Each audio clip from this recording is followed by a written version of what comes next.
Lembra, Jess, quando seu pai e sua mãe diziam para você que dinheiro não cresce em árvore? Certo? Então, é nesse espírito dessa frase que acho que todo mundo que teve um pouco de juízo ouviu ao longo da vida, que a gente vai vir aqui para o nosso Brasilzão falar desse momento que muitos dos nossos governantes parecem alérgicos à matemática básica e também parecem não entender que economia não é magia. Então, por isso que a gente vai trazer aqui a notícia de que o Banco Central elevou a Selic a 11,25% ao ano. Essa decisão do Comitê de Política Monetária, o nosso Copom, foi unânime, tá? E apontou como principais fatores os rumos das contas públicas, gastança desenfreada, pressão inflacionária. Qual é o instrumento que sobra? Dá uma repicada ali para cima na taxa de juros. Isso aí é o que é. Esse Campos Neto. Campos Neto.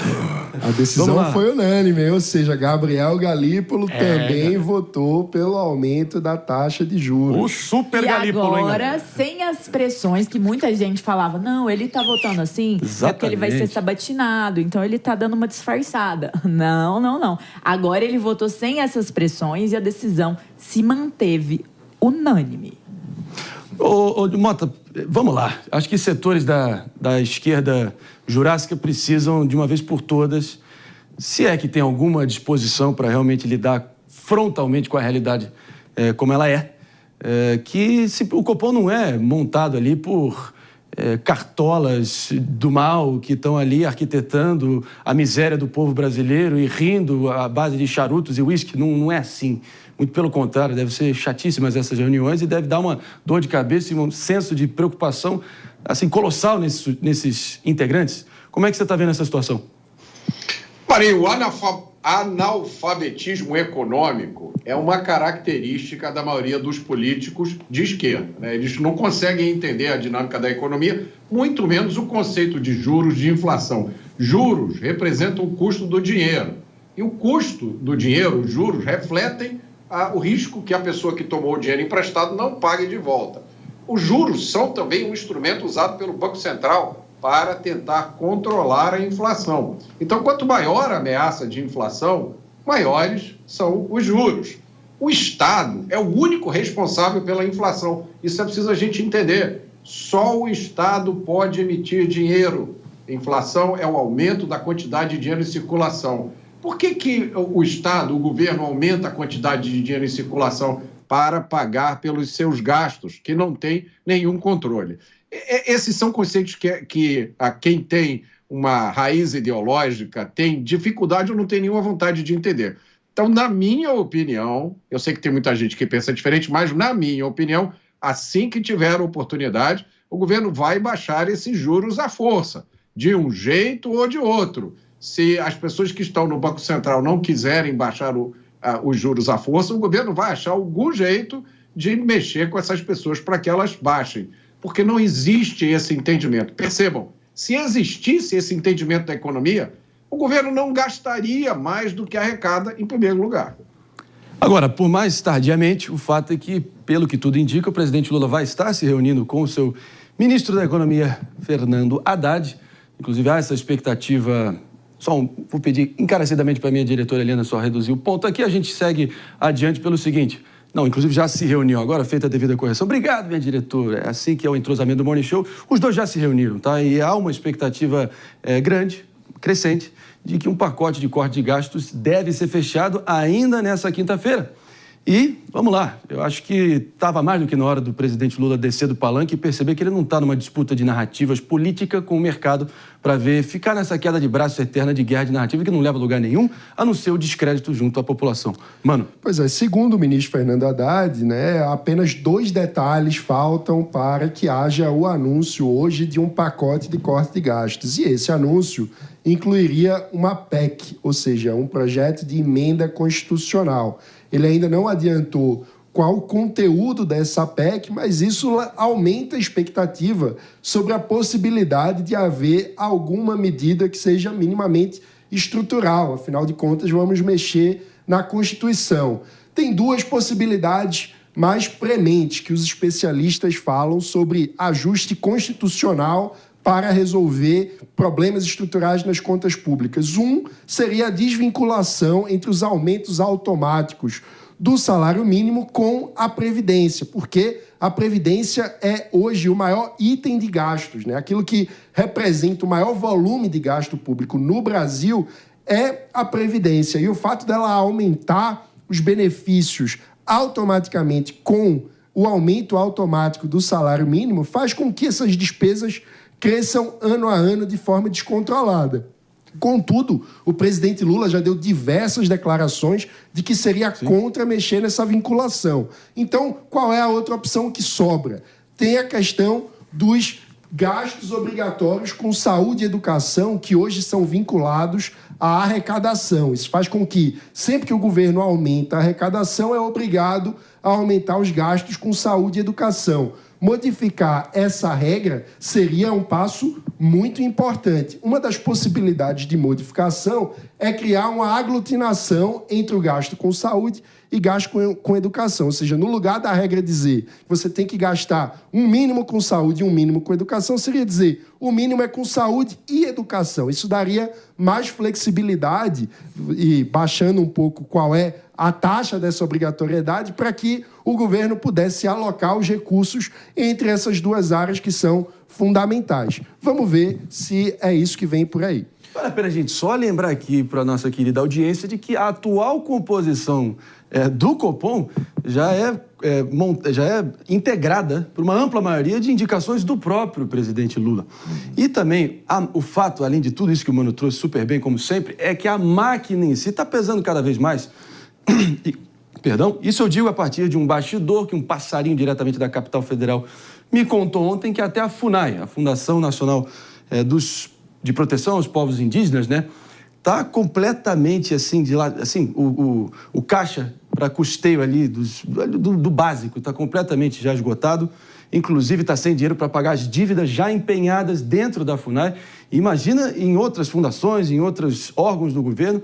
Então, é generalizado isso, entendeu? Marinho, tem um dado que mostra isso com muita clareza. A soma entre gastos com folha de pagamento de funcionários públicos e previdência, no Brasil, hoje, isso representa 80% do gasto público.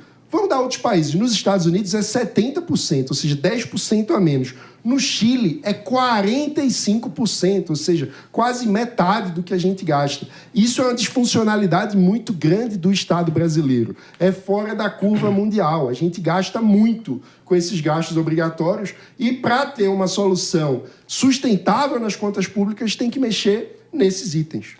O nosso Roberto Mota lembra bem que ali a missão 001 da dupla Bolsonaro-Guedes, assim que assumiram ali o comando do Planalto Central em 2019, era trazer a reforma da Previdência, liquidar essa fatura, trazer o mínimo de racionalidade para as contas públicas nesse sentido, mas acelera na linha do tempo e o Brasil provando que é um pesadelo repetitivo. Isso porque a notícia que vem vindo de Brasília, na linha do que o Mano está trazendo, Mota, é que as contas da Previdência Social fecharam setembro com um rombo de 26 bilhões e 200 milhões de reais, isso segundo dados do próprio Ministério.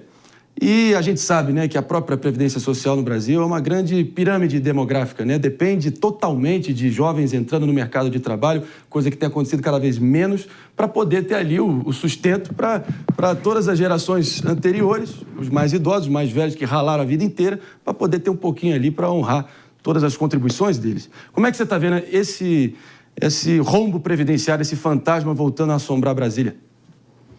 A Previdência é uma bomba relógio no mundo inteiro, Marinho. A Previdência Social, quando foi criada lá no final do século XIX, ela tinha como objetivo impedir que as pessoas caíssem na miséria. Então você trabalhava a vida inteira, chegava no fim da vida, não tinha dinheiro, você ficava miserável, morria de fome. A Previdência foi criada para impedir isso, para evitar isso. Depois, ao longo do tempo, a Previdência foi se transformando, em muitos casos, numa forma da pessoa manter o mesmo padrão de vida que ela tinha antes, bancado pelo sistema de previdência, sem que ela precisasse ter feito nenhuma poupança, sem construir nenhum patrimônio. Isso é inviável. Muita gente não entende como funciona a previdência no Brasil. Quando você contribui para a previdência, esse dinheiro não fica numa conta guardadinho, esperando o dia que você vai se aposentar. O dinheiro que você contribui vai direto para pagar a aposentadoria de pessoas que estão aposentadas hoje. E a sua aposentadoria vai ser paga daqui a 10, 20 ou 30 anos, quando você se aposentar, pelas pessoas que estiverem trabalhando naquela época. O problema é que há cada vez menos trabalhadores, sustentando um número cada vez maior de aposentados, a conta não fecha. Em nenhum lugar do mundo político gosta de mexer nesse vespeiro, a conta é sempre deixada para as próximas gerações. Além de ser o próprio vespeiro, como muito bem colocou o Mota, né, Jess? É um assunto que é quase um fantasma que nos assombra. Primeiro por ser um assunto técnico, assim, árido, difícil, seco, né, da gente entender exatamente. Muita gente realmente não entende. Eu acho que principalmente alguns setores da esquerda que dizem que qualquer tentativa de reformar a Previdência e trazer sanidade nas contas públicas seria retirar os direitos do povo brasileiro. Eu acho que o que vai acabar sendo retirado pelo andar da carruagem é a aposentadoria dos pais, das mães, dos avós e dos avós dessas pessoas que seguem nessa ficção suicida, né? O que você acha? Vou usar o seu gancho, na verdade, porque quando a gente está debatendo tanto a questão da Previdência quanto dos cortes de gastos, nós estamos olhando para qual que vai ser o projeto econômico do presidente Lula em 2026. E não se enganem, quem também ficou assustado com a repercussão da eleição dos Estados Unidos foi a esquerda brasileira.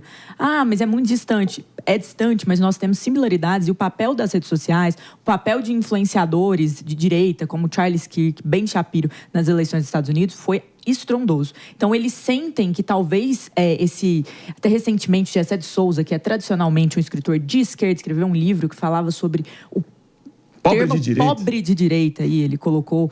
E então a esquerda está muito preocupada. E a presidente do Partido dos Trabalhadores, a Gleisi Hoffmann, ela tem grandes ressalvas com a postura econômica do ministro Fernando Haddad. E isso é uma divisão que já é pública dentro do PT há algum tempo, que tem tido algumas ali brigas, algum nível de racha entre o PT. Até porque ela está mirando numa condição ali muito eleitoral, ou seja, ninguém gosta de corte de gasto. Corte de gasto não para o popular, isso não faz bem, porque algum benefício provavelmente vai ser removido, embora seja necessário em prol da saúde fiscal, atração de investimentos, mas não são tópicos que tocam a população no geral. Então, por conta disso, a Gleisi já deu declarações sobre o corte de gastos, dá uma tristeza. Ela já deu declarações que não se deve mexer nos direitos sociais, e uma das possibilidades mais fortes é que se mexa na questão do seguro-desemprego, ou até mesmo na questão do próprio FGTS. Então, tudo isso está rachando essa política econômica. Ela acha que a gente não deve se curvar aí aos ditames liberais que o mercado impõe. Ao mesmo tempo, o presidente Lula precisa passar uma mensagem para o mercado para atrair investimento, para atrair confiabilidade, para aumentar o poder até internacional do Brasil em termos econômicos. Então, é um impasse entre dois mundos e duas visões que no PT hoje está bem dividido entre o ministro Fernando Haddad e a presidente do partido, Gleisi Hoffmann. Nós também veremos desdobramentos desta animosidade nessa decisão aí de como que será a política de gastos. E sabe o que eu acho mais engraçado diante de todo esse contexto? São as narrativas geradas, como, por exemplo, quando o presidente se coloca à disposição para falar, dizendo assim, olha, gasto com educação não é gasto, é investimento, mas precisa ver de que forma que está sendo investido esse dinheiro na educação. Então, assim, cria narrativas em relação a contextos que puxa a pauta para ele. Vamos aplaudir! Por favor, Glauco, por favor. Mereceu. Cadê Glauco? Tá dormindo no ponto? Espera lá um pouquinho. Agora sim. Porque quando vem questionamento é assim, pessoal, ainda tá. Toma um café, minha produção. Tamo junto. Agora, boa, veio bem. A gente dá a moral aqui para quando o pessoal dá aquela bola dentro. E foi o teu caso. Depois de umas bolas fora recentes. Tudo bem. Mas olha só. É isso. Também tem o cabo de guerra político, né? O político, ocupação de espaço, todo mundo ali olhando para o próprio umbigo. O próprio Carlos Lupe, presidente nacional do PDT de Repare Bem, Ciro Gomes, que não está gostando nem um pouco da presença do seu PDT no governo federal de Lula, disse o seguinte, vai cortar gasto? Beleza, eu saio fora do governo. E se o PDT sair do governo da base aliada, que eu acho improvável, mas está rolando esse tipo de ameaçazinha aí nos bastidores. E, meu irmão, desse jeito, com tanto ego e tanto interesse, não vai ser um rombo da Previdência. Eles vão precisar de um rambo da Previdência para botar ordem nessa bagaça. É verdade. Essa postura do Carlos Lupe é muito interessante e engraçada, do Luiz Marinho também, ministro do Trabalho, porque, veja só, tem dois dados simultâneos verdadeiros. O primeiro, a gente está com o menor nível de desemprego em muitos anos, né? Então, isso seria uma notícia positiva. Ao mesmo tempo, a gente está gastando com seguro-desemprego de forma recorde. tem uma coisa que não fecha nessa conta. Então, como não olhar para o seguro-desemprego e revisar a forma como a política está desenhada? É algo que se impõe, é uma obrigação moral, inclusive. Outra coisa, quando a gente fala de corte e ajuste na Previdência, aí vem o discurso da esquerda dizer que vai mexer com os direitos dos mais pobres. Mentira. Quando a gente analisa a dinâmica de para onde vão as transferências diretas feitas pelo governo, ou seja, a gente está juntando aí todas as políticas de transferência direta, Previdência, Bolsa Família, Seguro-Desemprego, FGTS, tudo que é transferência direta, hoje, e a gente separa entre os beneficiários na população, entre os quintis, né, 20% mais pobres, 20% do meio, depois os 20% mais ricos. Os 20% mais ricos do Brasil recebem 48,5% do volume de recursos de transferência direta, enquanto os 20% mais pobres recebem 4,8%, ou seja, a gente está gastando 10 vezes mais em transferência direta com os mais ricos e não com os mais pobres. Então, quando a gente coloca na mesa essa questão de temos que olhar para os gastos com previdência, a gente não está falando de gasto com os mais pobres, está falando de gastos com os 20% mais ricos. Esse é um debate urgente que precisa ser feito. Bom, mano, olha, discussão aqui que ninguém gostaria de estar falando sobre esses temas, mas realmente é uma questão quase existencial para o nosso país e a gente está fazendo o nosso papel aqui para tentar alertar a tempo as nossas autoridades a se mexerem, tentarem trazer uma solução no meio desse vespeiro, como o Mota colocou, e também alertar vocês para também reivindicarem essa atuação e os seus direitos, obviamente, para vocês não ficarem numa podre daqui a pouco. Jess, palavra é sua, rapidamente. É porque é muito similar, assim, já aconteceu antes. O Joaquim Levy, quando ele vai para o governo Dilma também, petista, ele também vem com uma política de retenção, de contenção de gastos, que foi abnegada pelo sistema político da época que estava no entorno dela. Nós estamos vendo o mesmo acontecer agora. Resta saber se a cabeça rifada vai ser do ministro Haddad, que tem uma relação de proximidade com Lula muito grande, da ministra Simone Tebet, e desse corpo que defende um certo corte de gastos, ou se no final das contas vai ganhar o discurso que muitas vezes incentiva mais gastos até por razões eleitorais. Então, no final do dia, essa é a resposta que a gente espera ainda nessa semana.